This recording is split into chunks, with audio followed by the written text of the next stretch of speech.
mà trên hàng cái đường cái gì thay á mình cái đường rồi hay là cái gì đó bà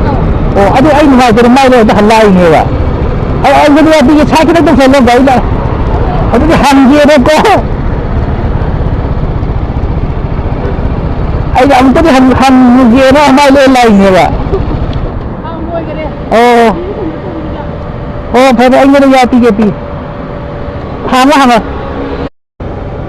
ấy happy extra vào đây không đó hàng này vợ chúng anh sẽ là u vợ anh cái hàng gì mình ngay tiền anh đấy mai lên lại nhiều vậy cái làm gì mà là bị tuyệt quá đấy thấy gì về cái này không biết bao nhiêu